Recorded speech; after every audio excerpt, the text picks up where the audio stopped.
ओम नमो भगवते वासुदेवाय। श्रीमद् भागवत कथा के भागवत महात्म्य का अध्याय 5वां। सूत जी कहते हैं, शौनक जी, पिता के वन चले जाने पर एक दिन धुंधकारी ने अपनी माता को बहुत पीटा और कहा, बता धन कहाँ रखा है, नहीं तो अभी तेरी लुआठी अर्थात जलती हुई लकड़ी से खबर लूंगा। उसकी इस धमकी से डरकर और पुत्र के उपद्रवों से दुखी होकर वह उसी रात्रि कुएं में जा गिरी और इसी से उसकी मृत्यु हो गई। योगनिष्ठ गोकर्ण जी तीर्थ यात्रा के लिए निकल गए। उन्हें इन घटनाओं से कोई सुख या दुख नहीं होता था, क्योंकि उनका न कोई मित्र था न कोई शत्रु। धुंधकारी 5 वेश्याओं के साथ घर में रहने लगा। उनके लिए भोग सामग्री जुटाने की चिंता ने उसकी बुद्धि नष्ट कर दी और वह नाना प्रकार के अनेक प्रकार के अत्यंत क्रूर कर्म करने लगा। एक दिन उन कुलटाओं ने उससे बहुत से गहने मांगे। वह तो काम से अंधा हो रहा था। मृत्यु की उसे कभी याद ही नहीं आती थी। बस उन्हें जुटाने के लिए वह घर से निकल पड़ा। वह जहां तहां बहुत सा धन चुराकर घर लौटा तथा उन्हें कुछ सुंदर वस्त्र और आभूषण लाकर के दिए।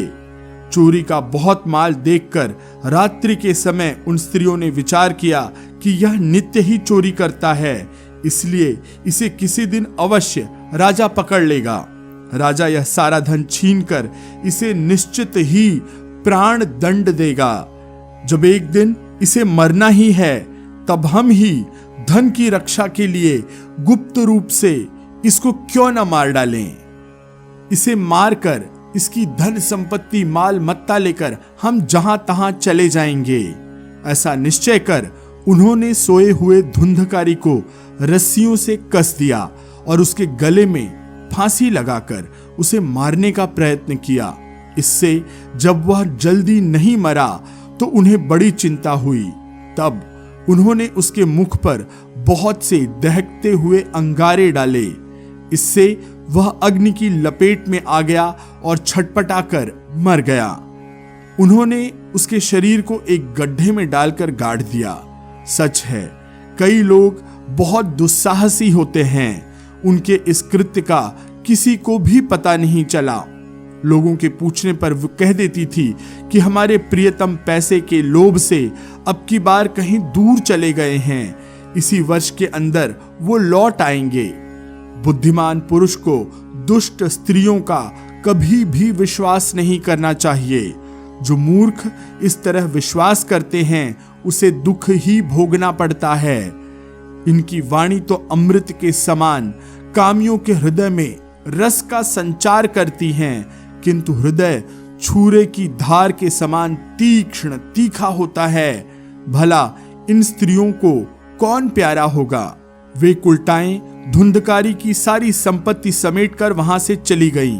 उनके ऐसे न जाने कितने ही पति थे और धुंधकारी अपने कुकर्मों के कारण भयंकर प्रेत हुआ, भूत बना। वह बवंडर के रूप में सर्वदा हमेशा 10 दिशाओं में भटकता रहता था तथा शीत घाम जाड़े धूप सबसे संतप्त परेशान और भूख प्यास से व्याकुल होने के कारण हा दैव ऐसा चिल्लाता रहता था, परंतु उसे कहीं भी कोई आश्रय नहीं मिला। कुछ समय बीतने पर गोकर्ण भी लोगों के मुख से धुंधकारी की मृत्यु का समाचार सुनते हैं। तब उसे अनाथ समझकर उन्होंने उसका गया जी में श्राद्ध किया और भी जहां तहां वे जाते उसका श्राद्ध अवश्य करते थे। इस प्रकार घूमते घूमते गोकर्ण जी अपने नगर में आए और रात्रि के समय दूसरों की दृष्टि से बचकर सीधे अपने घर के आंगन में सोने के लिए पहुंचे। वहां अपने भाई को सोया देख आधी रात के समय धुंधकारी ने अपना बड़ा विकट रूप प्रकट किया। वह कभी भेड़ा, कभी हाथी, कभी भैंसा, कभी इंद्र और कभी अग्नि का रूप धारण कर लेता था। अंत में वह मनुष्य के आकार में प्रकट हुआ। ये विपरीत अवस्थाएं देखकर गोकर्ण ने निश्चय किया कि यह कोई दुर्गति को प्राप्त हुआ जीव है। तब उन्होंने उससे धैर्यपूर्वक पूछा, तू कौन है? रात्रि के समय ऐसे भयानक रूप क्यों ले रहा है? तेरी यह दशा कैसे हुई? हमें बता तो सही। तू प्रेत है, पिशाच है या कोई राक्षस है? सूत जी कहते हैं कि गोकर्ण के इस प्रकार बार बार पूछने पर वह जोर जोर से रोने लगा। उसमें बोलने की शक्ति नहीं थी, इसलिए उसने केवल संकेत मात्र किया। तब गोकर्ण ने अंजलि में जल लेकर उसे अभिमंत्रित करके उसके ऊपर छिड़का। इससे उसके पापों का कुछ शमन हुआ, उसके पाप कुछ कम हुए और वह इस प्रकार कहने लगा। प्रेत बोला, मैं तुम्हारा भाई हूं, मेरा नाम धुंधकारी है। मैंने अपने ही दोषों से अपना ब्राह्मणत्व नष्ट कर दिया। मेरे कुकर्मों की, मेरे गलत कामों की कोई गिनती नहीं की जा सकती। मैं अज्ञान के चक्कर में पड़ा रहा और लोगों की हिंसा करता रहा, उन्हें कष्ट देता रहा। अंत में कुलटा स्त्रियों ने मुझे तड़पा तड़पा कर मार डाला। इसी से अब प्रेत योनि में पड़कर यह दुर्दशा भोग रहा हूं। अब दैववश कर्म फल का उदय होने से मैं केवल वायु भक्षण करके जी रहा हूं। मैं बस हवा पर जी रहा हूं। भाई, तुम दया के समुद्र हो।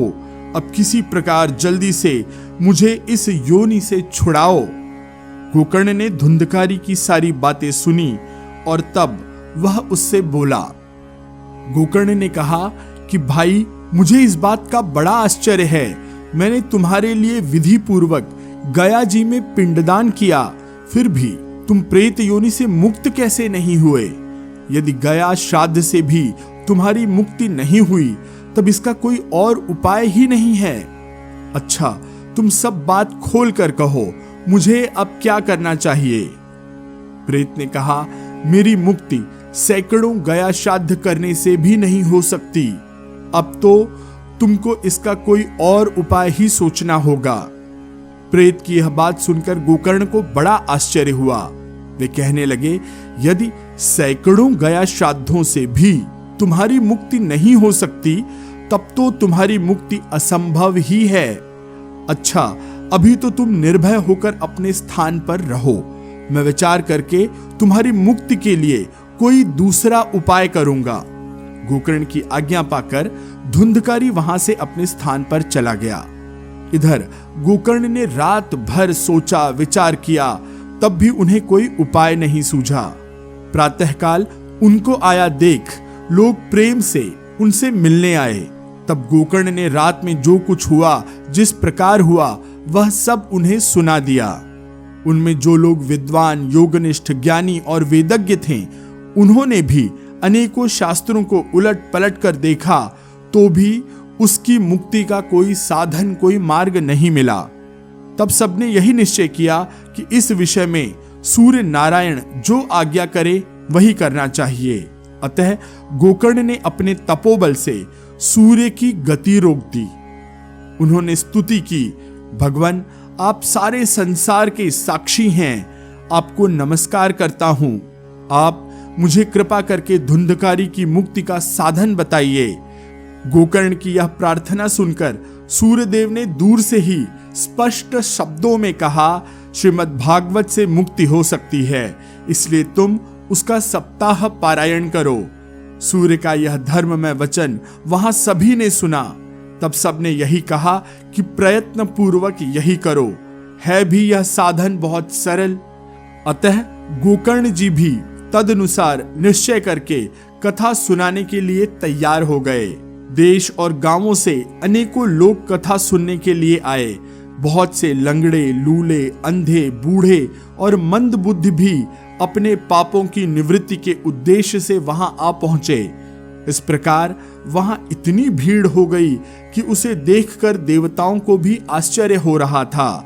जब गोकर्ण जी व्यास गद्दी पर बैठकर कथा कहने लगे, तब वह प्रेत भी वहां आ पहुंचा और इधर उधर बैठने के लिए स्थान ढूंढने लगा। इतने में ही उसकी दृष्टि एक सीधे यानी दाहिनी तरफ रखे हुए 7 गांठ के बांस पर पड़ी। उसी के नीचे के छिद्र में घुसकर वह कथा सुनने के लिए बैठ गया। वायुरूप होने के कारण वह बाहर कहीं बैठ नहीं सकता था, इसलिए बांस में घुस गया।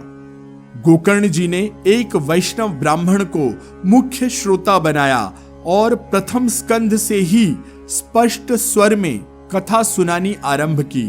सायंकाल में जब कथा को विश्राम दिया गया तब एक बड़ी विचित्र बात हुई। वहां सभासदों ने, वहां के लोगों ने देखा कि उनके देखते ही देखते बांस की एक गांठ तड़ करके शब्द करती है और फट गई। इसी प्रकार दूसरे दिन सायंकाल में दूसरी गांठ फटी और तीसरे दिन उसी समय उस बांस की तीसरी गांठ भी फट गई। इस प्रकार 7 दिनों में 7 गांठों को फोड़कर धुंधकारी की 12 स्कंधों के सुनने से पवित्र होकर प्रेत योनि से मुक्ति हो गई और वह दिव्य रूप धारण करके सबके सामने प्रकट हुआ। उसका मेघ के समान, बादलों के समान श्याम शरीर पीतांबर और तुलसी की मालाओं से सुशोभित था तथा सिर पर मनोहर मुकुट और कानों में कमनीय कुंडल झिलमिला रहे थे। उसने तुरंत अपने भाई गोकर्ण को प्रणाम करके कहा कि भाई, तुमने कृपा करके मुझे प्रेत योनि की यातनाओं से मुक्त कर दिया। यह प्रेत पीड़ा का नाश करने वाली श्रीमद् भागवत की कथा धन्य है तथा श्री कृष्ण चंद्र के धाम की प्राप्ति कराने वाला इसका सप्ताह पारायण भी धन्य है। जब सप्ताह श्रवण का योग लगता है तब सब पाप थर्रा उठते हैं। अब यह भागवत की कथा जल्दी ही हमारा अंत कर देगी। जिस प्रकार आग गीली, सूखी, छोटी, बड़ी सब तरह की लकड़ियों को जला डालती है, उसी प्रकार यह सप्ताह श्रवण, सप्ताह सुनना मन, वचन, कर्म द्वारा किए हुए नए, पुराने, छोटे, बड़े सभी प्रकार के पापों को भस्म कर देता है। विद्वानों ने देवताओं की सभा में कहा है कि जो लोग इस भारतवर्ष में श्रीमद् भागवत की कथा नहीं सुनते हैं, उनका जन्म वृथा ही है, व्यर्थ ही है। भला मोहपूर्वक लालन पालन करके यदि इस अनित्य शरीर को हृष्ट पुष्ट और बलवान बना भी लिया तो भी श्रीमद् भागवत की कथा सुने बिना इससे क्या लाभ हुआ। अस्थियां अर्थात हड्डियां ही इस शरीर के आधार स्तंभ हैं। नस नाड़ी रूप रस्सियों से यह बंधा हुआ है। ऊपर से इस पर मांस और रक्त थोप कर इसे चर्म से अर्थात चमड़े से मढ़ दिया गया है, ढक दिया गया है। इसके प्रत्येक अंग में दुर्गंध आती है, क्योंकि है ही यह मल मूत्र का भांड अर्थात बर्तन। वृद्धावस्था और शोक के कारण यह परिणाम में दुखमयी है, रोगों का तो घर ही ठहरा। यह निरंतर किसी न किसी कामना से, किसी न किसी इच्छा से पीड़ित ही रहता है। कभी इसकी तृप्ति नहीं होती, कभी इसका मन नहीं भरता। इसे धारण किए रहना भी एक भार ही है। इसके रोम रोम में दोष भरे हुए हैं और नष्ट होने में इसे एक क्षण नहीं लगता। अंत में यदि इसे गाड़ दिया जाए तो इसके कीड़े बन जाते हैं और कोई पशु खा जाता है तो वह विष्ठा हो जाता है अर्थात मलमूत्र हो जाता है, और अग्नि में डाल दिया जाए तो भस्म की ढेरी हो जाता है। ये 3 ही इसकी गतियां बताई गई हैं। इस शरीर का अंत में यही 3 में से एक हाल होना है। ऐसे अस्थिर शरीर से मनुष्य अविनाशी फल देने वाला काम क्यों नहीं बना लेता। जो अन्न प्रातः काल पकाया जाता है वह सायंकाल तक बिगड़ जाता है, फिर उसी के रस से पुष्ट हुए शरीर की नित्यता कैसे हो सकती है। अर्थात जो अन्न सुबह बनाया जाता है वो शाम तक खराब हो जाता है, तो उस अन्न से जो यह शरीर बना है यह हमेशा हमेशा चिरंतन कैसे रह सकता है। इस लोक में सप्ताह श्रवण करने से भगवान की शीघ्र जल्दी से जल्दी प्राप्ति हो सकती है। अतः सब प्रकार के दोषों की निवृत्ति के लिए यही एकमात्र साधन है। जो लोग भागवत की कथा से वंचित हैं वे तो जल में बुलबुले और जीवन में मच्छरों के समान केवल मरने के लिए ही पैदा हुए हैं, जिसके प्रभाव से जड़ और सूखे हुए बांस की गांठें फट सकती हैं, उस भागवत का श्रवण करने से चित्त की अर्थात मन की जो गांठ है उसका खुल जाना कौन सी बड़ी बात है। सप्ताह श्रवण करने से मनुष्य के हृदय की गांठें खुल जाती हैं, उसके समस्त संशय छिन्न छिन्न हो जाते हैं और सारे कर्म क्षीण हो जाते हैं। यह भागवत कथा रूप तीर्थ संसार के कीचड़ को धोने में बड़ा ही पटु है, कारगर है। विद्वानों का कथन है कि जब यह हृदय में स्थित हो जाता है तब मनुष्य की मुक्ति निश्चित ही समझनी चाहिए। जिस समय धुंधकारी यह सब बातें कह रहा था, उसी समय वैकुंठ के पार्षदों का एक विमान वहां पर उतर रहा था। उसके सब ओर मंडलाकार अर्थात गोलाई में प्रकाश फैल रहा था। सब लोगों के सामने ही धुंधकारी उस विमान पर चढ़ गया। तब उस विमान पर आए हुए पार्षदों को देखकर उनसे गोकर्ण ने यह बात कही। गोकर्ण ने पूछा कि भगवान के प्रिय पार्षदों, यहाँ तो हमारे अनेकों शुद्ध हृदय श्रोतागण हैं, उन सबके लिए आप लोग एक साथ बहुत से विमान क्यों नहीं लेकर के आए? हम देखते हैं कि यहाँ सभी ने समान रूप से कथा सुनी, फिर फल में किस प्रकार से भेद हुआ यह बताइए। भगवान के सेवकों ने, पार्षदों ने कहा कि हे मानद, इस फल भेद का कारण इनके श्रवण का भेद है, अर्थात ये जो अलग अलग फल मिल रहे हैं इसका कारण है इनका अलग अलग तरह से सुनना। ये ठीक है कि श्रवण तो सबने समान रूप से किया, अर्थात सबने समान रूप से सुना, किंतु इसके जैसा मनन नहीं किया। इसी से एक साथ भजन करने पर भी उसके फल में भेद रहा। इस प्रेत ने 7 दिनों तक निराहार रहकर श्रवण किया तथा सुने हुए विषय का स्थिर चित्त से यह खूब मनन निधिध्यासन भी करता था।